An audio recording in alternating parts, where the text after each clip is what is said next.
Au nom d'Allah, le tout miséricordieux, le très miséricordieux.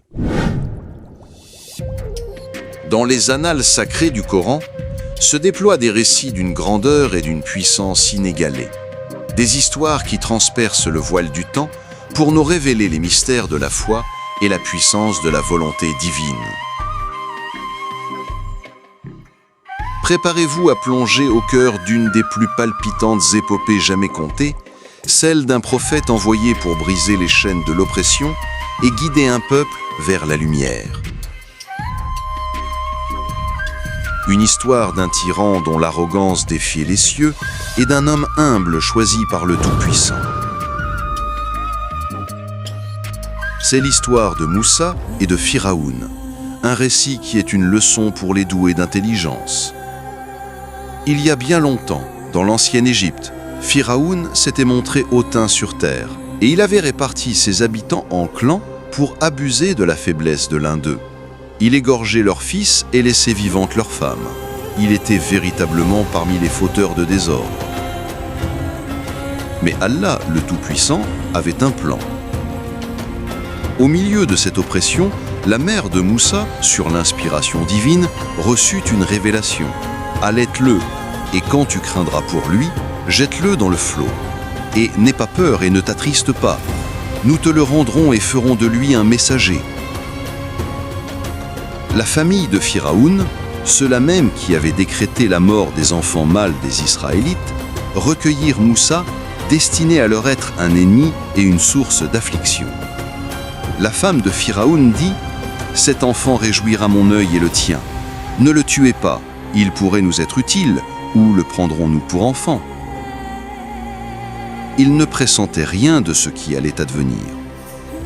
La sœur de Moussa le suivit de loin sans qu'il ne s'en rende compte.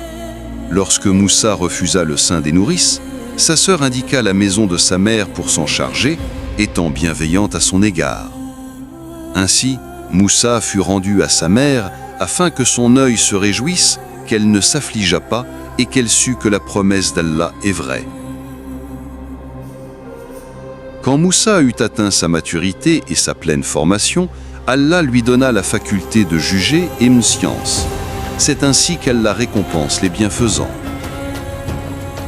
Un jour, il entra dans la ville à un moment d'inattention de ses habitants.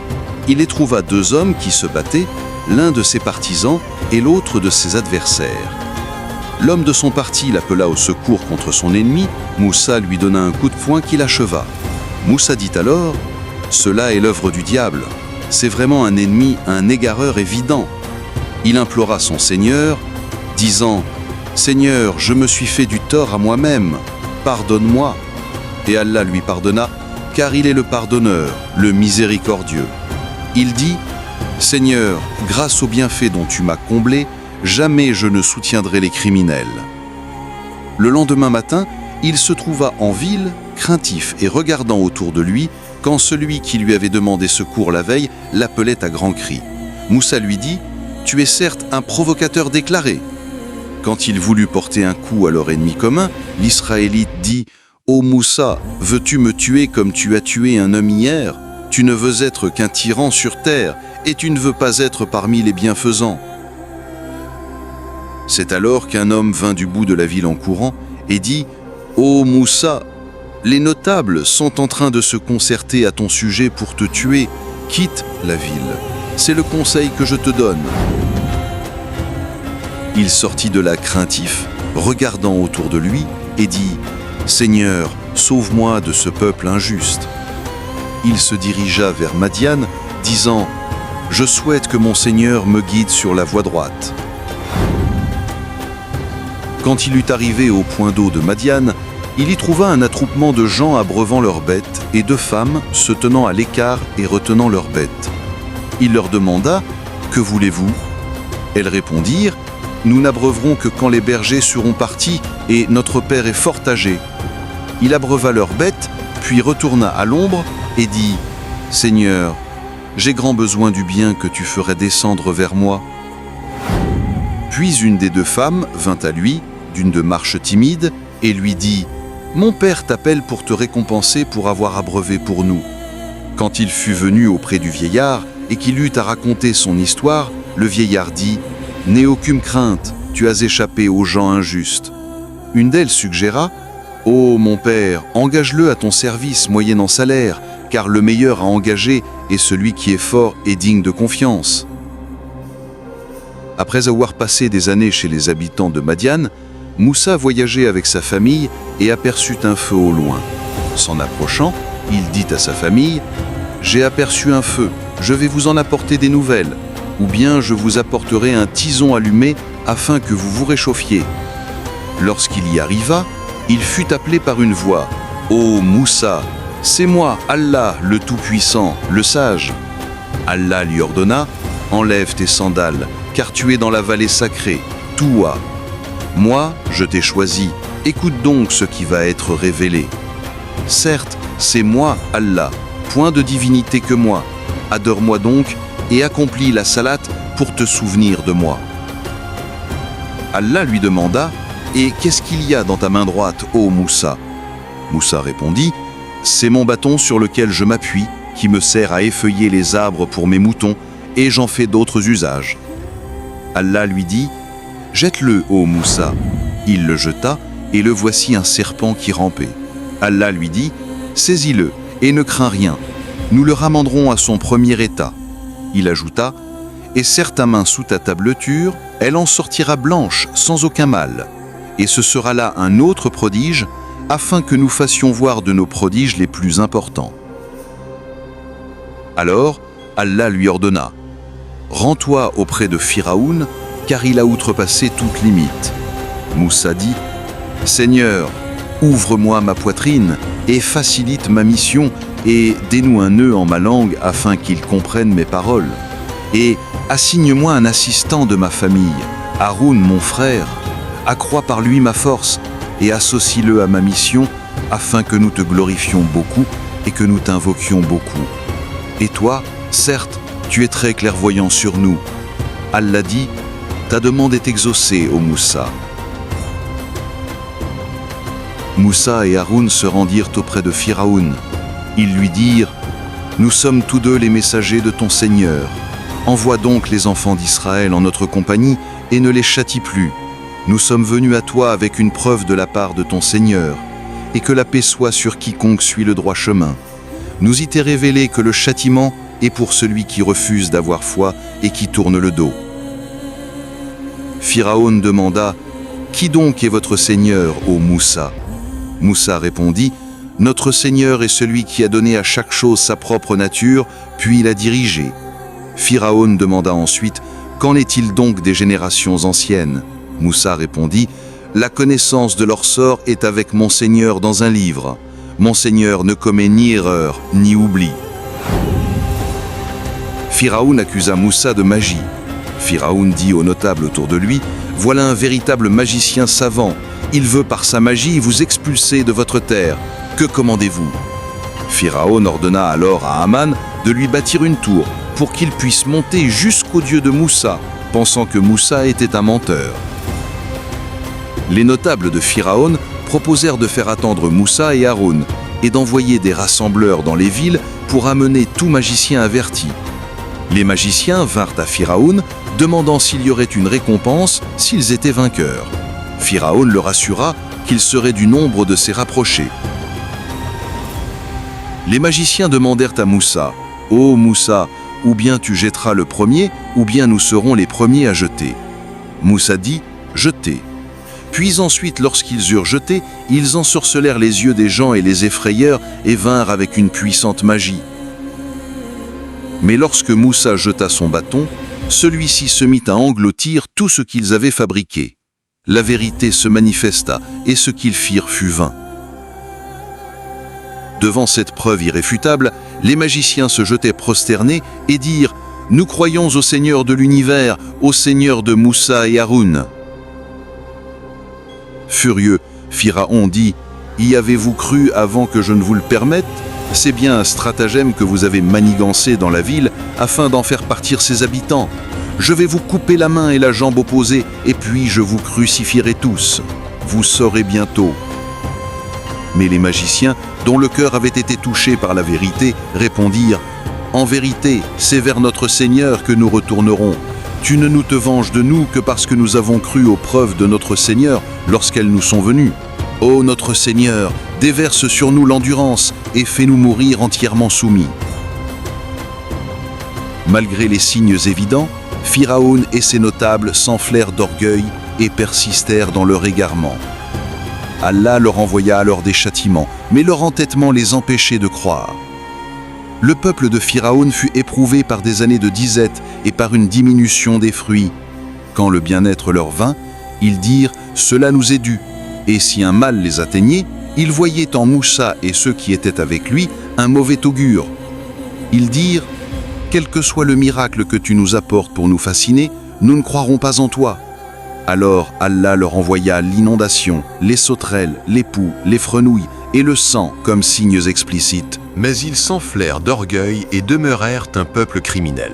Quand le châtiment les frappa, ils dirent « Ô Moussa, invoque pour nous ton Seigneur en vertu de l'engagement qu'il t'a donné.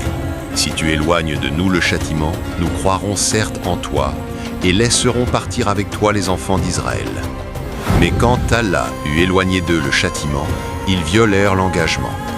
Finalement, Allah révéla à Moussa « Pars la nuit à la tête de mes serviteurs, puis trace-leur un passage à sec dans la mer, sans craindre une poursuite et sans éprouver aucune peur. » Moussa conduisit les enfants d'Israël hors d'Égypte. Mais Pharaon, aveuglé par la fureur, les poursuivit avec acharnement et inimitié, accompagné de ses armées. Les enfants d'Israël se retrouvèrent face à la mer, et derrière eux, l'armée de Pharaon. L'angoisse les saisit, et les compagnons de Moussa dirent « Nous allons être rejoints. » Mais Moussa dit « Jamais, car j'ai avec moi mon Seigneur qui va me guider. » Alors Allah révéla à Moussa « Frappe la mer de ton bâton. » Et la mer se fendit, chaque versant s'irigeant comme une énorme montagne, créant un chemin sec. Les enfants d'Israël traversèrent le chemin sec. Pharaon et ses armées les suivirent, pensant pouvoir traverser à leur tour. Mais Allah les saisit pour leurs péchés et les noya dans les flots.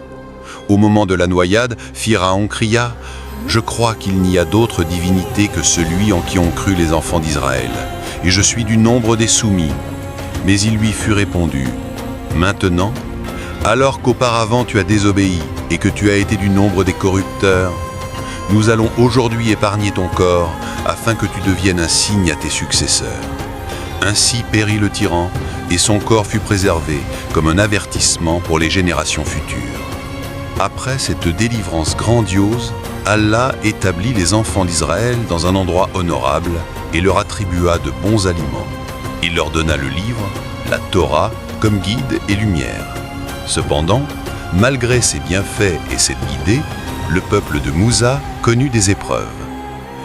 Alors que Moussa était absent pour recevoir les tablettes de la loi, ayant rendez-vous avec Allah pendant 40 nuits, le peuple de Moussa adopta un veau, fait de leur parure, un corps qui semblait mugir. Ils l'adoptèrent comme divinité alors qu'ils étaient injustes.